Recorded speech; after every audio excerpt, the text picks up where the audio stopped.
که یوه کتنه ورته وکړو افغانستان اسلامي امارات اقتصادي معاونیت د هیواد په 22 سترو مقیاسو قانونو کې د اکتشاف او استخراج د چارو د پیل خبر ورکړی دی. دغه استخراج او اکتشاف په کومو برخو کې کیږي او په کومو ولایتونو؟ بسم الله الرحمن الرحیم. سلام تاسو ته، تخنیکي همکارانو، ټول لیدونکو ته. تاسو پوهیږئ افغانستان د قانونو په برخه کې یو غني او بډایه هیواد دی. د افغانستان قانونه کولی شي که په سمه توګه مدیریت شي دا د افغانستان د اقتصادي پیاوړتیا او رشد، همداراز د بهرنۍ او د کورنۍ پانګې د راجلبولو او د کاري فرصتونو ایجادولو او د بیکارۍ له منځه وړلو کې مهم رول ولري. اسلامي امارت له حاکمیت وروسته د قانونو مدیریت ته ځانګړې توجه وشول او په دغه برخه کې ګڼ شمېر قراردادونه وشول. د لوی مقیاس په برخه کې لکه څنګه چې په راپور کې تاسې ذکر کړه د 21 منرالونو شاوخوا تقریبا په بېلابېلو ولایتونو کې دغه پروژو قراردادونه وشول. که د دغه پروژو دغه تراشو په دې کې تقریبا 15 پروژې موږ د وسپنې لرو چې 15 واړه د هرات ولایت کې موقعیت لري او 4 پروژې یوازې د هرات ولایت غوریان ولسوالۍ کې موقعیت لري. دغه د وسپنې ډېر لوی ستر کان دی، تقریبا 1000 کیلومتر مربع مساحت یې درلود. دا د کانونو پټرولیم وزارت لخوا اعلان ته وسپارل شو. ابتدایي سروې نه وروسته ورته مختلف شرکتونه راغله، نړیوال او کورني شرکتونه. بالاخره 4 شرکتونو سره دغه قرارداد لاسلیک شو. په دغه 4 شرکتونو کې 2 شرکتونه ایراني وو، 2 پروژې یا 2 بلاکونه هغوی ته ورکول شول. یو بلاک ترکي شرکتونو ته، یو بلاک بریتانیایی شرکت. البته دغه ټول بهرني شرکتونه ځان سره خپل کورني شرکتونه او پانګوال لري. په دغه 4 کانونو کې د پانګونې حجم هغه 15 میلیارد امریکایي ډالر چې هغه به په تدریجاً په اکتشاف او استخراج او د ګټې اخیستنې په برخه کې داخليږي. یوه بله پروژه هم د پشتون زرغون موږ د وسپنې لرو چې هغه په لوی مقیاس باندې ده. همداراز که د څنګ غور ته راشو، هلته موږ د سربو جستو 3 پروژې لرلې، هغه په لوی مقیاس باندې پروژې دي او دغه ټول قراردادونه خپلو کورنیو پانګوالو سره شوي دي چې اوس د اکتشاف په مرحله کې قرار لري. دې نه که راشو موږ 2 پروژې د طلاو لرلې، یوه د تخار د سمتي چایاب ولسوالۍ د سمتي ساحې د طلاو پروژه ده چې 12 کیلومتر مربع مساحت لرو. دغه هم پروژه اعلان ته تللو، مختلف شرکتونه راغلي وو. بالاخره یو چینایي شرکت ته چې افغان شریکان هم ځان سره لري په دغه پروژه کې سرمایه ګزاري وکړله او عملاً اوس د اکتشاف په مرحله کې دي. بله پروژه موږ په بغلان کې د طلا او د قرزغن طلا لرل چې هغه یو کورني شرکت سره دغه قرارداد شوی. د دې ترڅنګ موږ د مسو پروژې یوه 2 پروژې لرلې. یوه خو د مس عینک پخوانۍ پروژه وه چې هغه بیا ځلې چارې پیل شولې او یوه نوې پروژه قرارداد یې وشو. او په دغه پروژو کې 4 پروژې سترې پروژې هغه د سیمټو پروژې وي. په 4 پروژو کې موږ یوه د قندهار د شوراندام د سیمټو پروژه لرله چې 1.5 میلیون امریکایي ډالر شاوخوا په دغه کې پانګونه وه. اوس د اکتشاف سره سره اوس د فابریکې جوړونې یا تاسیسات روان دي. د دې ترڅنګ د هرات کې د سیمټو فابریکه وه چې هغه تقریبا د 1.5 میلیون امریکایي ډالر شاوخوا باندې یو کورني پانګوال سره قرارداد وشو، اکتشافي حالات کې ده. په 3مه پروژه د سیمټو موږ د جبل سراج د سیمټو پروژه لرله چې دغه یو قطري شرکت سره دغه قرارداد وشو 220 میلیون امریکایي ډالرو پر ارزښت باندې د 10 کلونو لپاره اوس د اکتشاف مرحله کې قرار لري. او په وروستۍ پروژه د سیمټو چې موږ په دې وروستیو کې قرارداد کړله د ترکي شرکت سره، هغه د جوزجان د سیمټو پروژه یا د یتیمتاغ د سیمټو پروژه وه چې د 1.3 میلیون امریکایي ډالرو پر ارزښت باندې چارې ورسره روانې دي. همداراز د کرومایټو پروژې په دې کې شته، د ډبرو سکرو پروژې، د سربو جستو پروژې او ورسره د نفت او ګازو پروژې هم دي چې ډېری د اکتشاف په حالت کې دي او ځینې د استخراج او چې کله د استخراج او ګټې اخیستنې مرحلې ته داخليږي. مهمه دا ده چې په ټولو کې پروژو کې شرط دا ښودل شوی چې د استخراج وروسته پروسس باید په داخل د افغانستان کې وشي، انشاءالله چې په لسګونو زره هیوادوالو. دغه پوښتنه یو ځل بیا هم تکراروم، د دغه کانونو د استخراج او اکتشاف نه وروسته د پروسس چارې به د هیواد دننه ترسره کیږي او که بهر؟ قانون پټرولیم وزارت یو پالیسي جوړه کړې ده، په هغې کې دا دي چې لوی کانونو ته په هیڅ صورت باندې اجازه ورنه کړل شي چې هغه له هیواده بهر ته د خامو موادو په شکل باندې انتقال شي. تر اوسه چې څومره قراردادونه شوي دي، خوشبختانه په ټولو کې شرط دا ښودل شوی دی او شرکتونو تعهد دا کړی دی چې باید پروسس په داخل د افغانستان کې وشي. که موږ اوسپنه استخراجو پروسس به دلته کېږي، که چېرې مس استخراجو، که چېرې طلا استخراجو یا مثلا نور منرالونه پروسس به دلته کیږي دغه لپاره به زیربناوې جوړیږي دغه لپاره به سرمایه ګذاري کیږي او تاسو پوهیږئ چې یو کان کله چې خامو موادو په شکل باندې موږ ته زموږ د لاسه وځي نو هلته 50 کسه 100 کسه په کار باندې بوخت دي. که چیرې هغې پروسس دلته وشي او نهایي ګټه اخیستنه ته دلته وسپارل شي په هر کان کې حتی تر 50,000 خلکو پورې په یوه پروژه کې موږ کولی شو هغوی ته کاري فرصتونه ایجاد کړو. او افغانستان هغه هیواد دی چې د بیکارۍ له ستونزې کړېږي افغانان د بیکارۍ له ستونزې کړېږي او موږ تاسې دغه بحران وینو یعنی او قانونو پټرولیم وزارت یا د قانونو پروژې زموږ دپاره یو ښه فرصت دی چې په دغه پروژو کې افغانانو ته کاري فرصتونه ایجاد کړو بیکارۍ کچه له منځه یوسو. بله دغې برخې ته به راشو وروستیو برخو کې که راشو دې ته دغو قانونو کې څومره کسانو ته د کار زمینه برابره شوې ده او په مسلکي برخه کې یا د افغان کادرونو څخه استفاده کیږي که نه بهرني انجینران به هم په دې کې شتون لري؟ لوی پروژې کوم چې موږ یادونه وکړه هغه لوی پروژې هغه میکانیزم داسې دی چې لومړي کارونه د اکتشاف مرحله او سروې مرحله ده هلته د کاري فرصتونه کم وي په لومړیو کې بیا البته د مرور زمان سره یا د وخت په تېرېدلو سره هلته کاري فرصتونه ډېرېږي خو د دې تر څنګ موږ 100 شاوخوا د کوچني مقیاس پروژې لرو چې د اکتشاف او استخراج مرحله کې دي هلته په لسګونو زره هیوادوال په کار بوخت دي. ورسره موږ د هیواد په مختلفو برخو کې په قانوني ډول د قیمتي ډبرو استخراج برخه لرو یوازې د پنجشیر په زمرودو یا د هغې په استخراج کې 15,000 هیوادوال په کار باندې بوخت دي. موږ د هیواد په ځینو برخو کې حرفوي ظرفشویي برخه لرو چې هلته هم په لسګونو زره هیوادوال په کار بوخت دي. دغه شان د هیواد په شمالي ولایتونو کې موږ د ډبرو سکرو استخراج لرو چې د هغې په استخراج کې د هغوی په کاروبار کې یا د هغوی په ترانسپورټ برخه کې په لسګونو زره هیوادوال په کار باندې بوخت دي. موږ په شمال کې دغه شان د ګازو او د نفتو پروژې لرو د هغې استخراج لرو چې هلته هم په زرګونو یعنې په مجموعي ډول باندې د افغانستان د قانونو په پروژو کې فعلا دپاره په لسګونو زره هیوادوال په کار باندې بوخت دي چې د هرې ورځې په تېرېدلو سره دغه کاري فرصتونه موږ ته زیاتېږي. بله آیا په نږدې راتلونکي کې داسې کوم قانون شته چې د قرارداد هغه د ورکړې مسلې نهایي شوي وي یا هم قرارداد ته نږدې شوي وي؟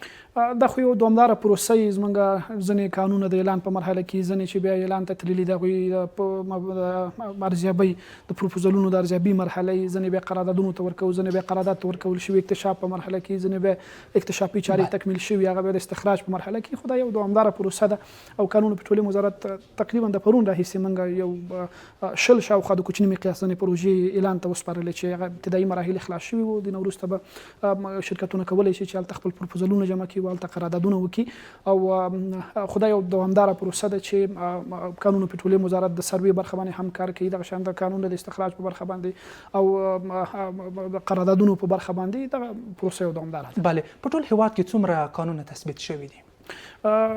قانونه د هیواد په مختلفو برخو کې په بېلابېلو ولایتونو کې تر اوسه پورې خو تقریبا په زرګونو قانونه یا منرالونه هغه تثبیت شوي دي او ساحې تثبیت شوي دي خو دغه نهایي نه یا ډېرې ساحې داسې دي چې هلته تر اوسه پورې سروې نه ده شوې یا داسې چې مثلا ظواهر یې موندل شوي خو هلته بیا هم سروي ټیمونه تر اوسه پورې نه یې تللي خو دا یو دوامداره پروسه ده. یوازې په تېر کال کې 400 شاوخوا قانونه نوي قانونه چې هغه تثبیت او سروي شول د دغې نه تېر کال مخکې هم په دغه اندازه باندې قانون سروي شوي او سږ کال هم زموږ سروي ټیمونه په دوامدار ډول باندې د هیواد په بېلابېلو برخو کې په ځانګړي ډول په هغه ساحو کې چې کاني ظواهر موندل کېږي هلته ټیمونه استول کېږي تر څو هلته دقیق سروي وکړي او د که چیرې هلته قانونه تثبیت شي د قانون پټرولیم وزارت د خپل لزومدید په اساس باندې هغه اعلان ته سپاري او سرمایه ګذاري ته ماده کوي. ستاسو پر آن باندې د دغه قانونو په استخراج سره به څومره افغانستان په ځینو برخو کې خودکفایي ته نږدې شي؟ دا ډېره مهمه ده. قانون د یو هیواد په خودکفایي کې د صنعت په وده کې ډېر مهم رول لري. تاسو پوهیږئ موږ هیواد نفت او ګاز په پراخه کچه باندې لرو په داسې حال کې چې اوس موږ هم د معلوماتو په اساس باندې تقریبا 1 میلیارډ امریکایي ډالرو په ارزښت باندې نفت او ګاز هر کال هیواد ته واردوو په داسې حال کې چې موږ پراخې زیرمې لرو که موږ خپل نفت او ګاز مدیریت کړو په دغې باندې کار وکړو هغه استخراج کړو دغه نه ګټه واخلو نو نه یوازې دا چې موږ 100% کې خودکفا کېدلی شو په دغه دواړو برخو کې بلکې موږ کولی شو یو صادراتي هیواد واوسو.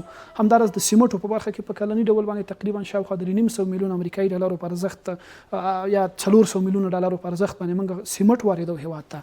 دا زموږ اړتیا ده په داسې حال کې چې موږ د سیمټو دپاره پراخ ظرفیتونه لرو په کافي اندازه باندې خام مواد لرو که چیرې دغه مدیریت شي او په دغه برخه کې هلته قراردادونه وشي فابریکې جوړې شي او سیمټ تولید شي موږ نه یوازې دا چې خودکفا کېدلی شو یو قوي صادروونکی هیواد په دغه برخه کې جوړېدلی شو چې عملا قراردادونه شوي دي او موږ هیله من یو چې په راتلونکو کلونو کې پرمختګ ولرو.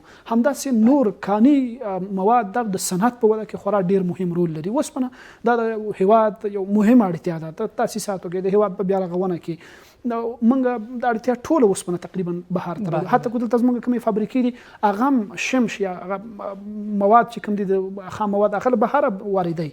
په داسې حال کې چې موږ د اوسپنې یو غني هیواد یو، موږ د اجګب غوندې ستر کان لرو، موږ د هرات د غوریانو غوندې ستر کانونه لرو، موږ په پنجشیر کې مثلا د اوسپنې لوی کان لرو. که یو کان باندې کار وشي موږ کاملا خود کفا کېدلی شو. موږ خپل دغه پیسې چې د وارداتو باندې بهر ته موږ ځي هغه په کور دننه پیدا کېدلی شي. یا دغه کارونه چې په نورو هیوادونو کې افغانان زی د هغوی په فابریکو کې کار کوي، د هغوی په مثلا په کارخانو کې کار کوي، کولی شي په کور دننه موږ دا فرصت برابر کړو، دا زمینه برابر کړو. دلته مثلا د اوسپنې دپاره فابریکې نصب کړو، د مسو دپاره فابریکې نصب کړو، د سیمنټو دپاره فابریکې ایجاد کړو، او هغه افغانان چې مثلا بهر ته په هغوی په فابریکو کې کار کوي په کور دننه خپل په ولایت کې یا په خپل ګاونډ کې مثلا کار وکړي په داخل د هیواد کې په عزت سره په آرام سره، او هم وطن خودکفا هم خلکو ته کاري فرصتونه ایجادي او هم پرمختګ کړي. بله افغان صاحب په تیر کې یوه ځینې ستونزې موجودې وې چې غیر قانوني کان کیندنو په برخه کې موجودې وې. د اسلامي امارات په راتګ سره څومره د غیر قانوني کان کیندنو مخه نیول شوې ده؟ تیره کې د غیر قانوني کان کیندنې عمده لاملونه هغه یو د ملي حاکمیت نشتون، یو قوي او مقتدره نظام نشتون، د هیواد په بیلابیلو برخو کې د زورواکانو د قدرت د جزیرو شتون. همدغه زورواکان او د قدرت جزیرې او همدغه غاصبین همدوی په غیر قانوني استخراج کې دخیل وو، همدوی مثلا په قاچاق کې دخیل وو. د اسلامي امارت له حاکمیت وروسته تاسې پوهیږئ چې الحمدلله ملي حاکمیت راغی، دلته یو قوي او مقتدره نظام منځته راغی.